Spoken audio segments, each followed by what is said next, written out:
You're uncovering something pretty big. You're a whistleblower. Yeah, this whole thing is a scam. The government and the taxing entities themselves and the state comptroller, they're literally equity stripping mom and pop's money. This is a criminal conspiracy to defraud. They flipped the equity out of people's houses into a tax by virtue of hyperinflating the single family homes. That's the point that I'm trying to get out to make everybody understand. Your money is being stolen. Your equity is being stripped. And the problem is you can't see it.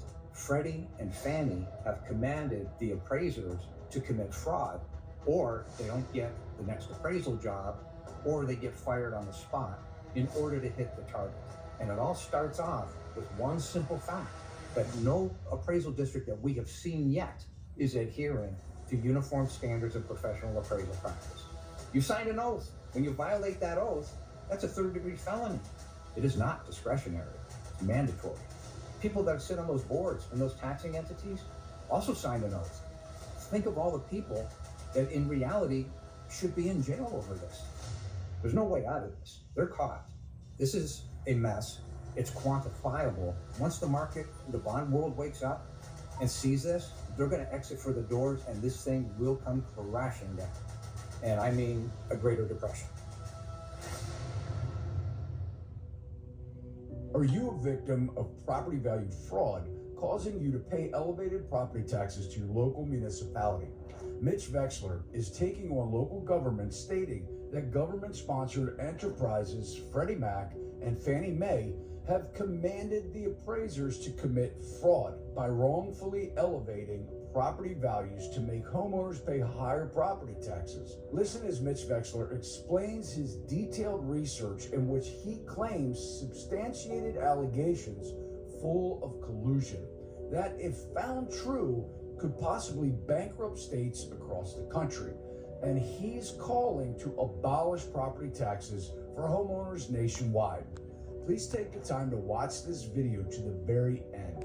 I don't want you to miss any part of this interview. Then let me know your thoughts in the comment section below. And guys, I am so grateful for my audience, and I look forward to reading your comments. Enjoy the show. Mitch, thanks so much for reaching out to me. I'm honored to have you on our show. And recently, even before you reached out, I watched a video. You were actually on George Gammon's show, and I think you met him at one of the conferences. And he said you stopped him in his tracks and basically said, "Man, we have to get you on our show." And it really piqued my interest in that podcast because basically what you've been talking about is homeowners being victims of property assessment fraud. And, we know I'm a real estate broker, as you know, and being in this industry, it's a real burden, property taxes, on many people. So I'm excited to personally breach this topic with you. We've touched it on several of our shows, not quite in this type of direction or depth or concept. But before we dive in, can you just please tell everyone your background, and besides that, how you really became infatuated with this uncovering the potential fraud affecting millions of homeowners?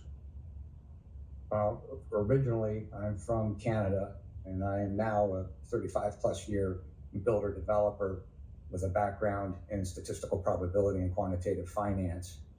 That's kind of the fast version of it. The more interesting aspect of this is in 2016, I became aware through my own property at the Denton Central Appraisal District that something wasn't right, because he literally treated me like a used car salesman and had to go to the back room to get permission to negotiate a value down after trying to monkey around on his computer with my income statement.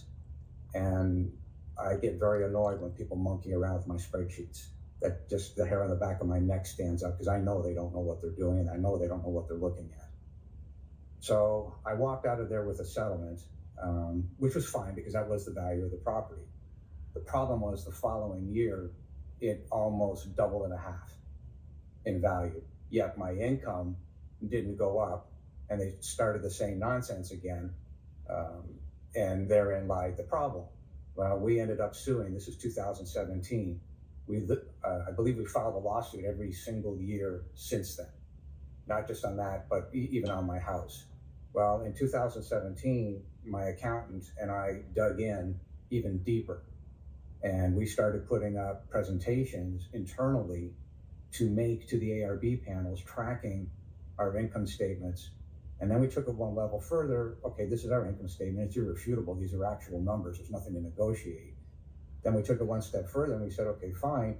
If somebody wants to buy this property, what would they pay for it? And at that point, we used that information and they chose to ignore it. And then in 2018, they started monkeying with the actual income and expense statements, where they created the income, they lowered the expenses, and they lowered the cap rate, at which point in time we have full-fledged fraud. Well, after several lawsuits and after winning nonstop, which we will continue to do, we finally had enough. So we're now in court. The case right now sits at the appellate division in Fort Worth. And a bit of a story there. So when we went to court, this is about 2.5 months ago,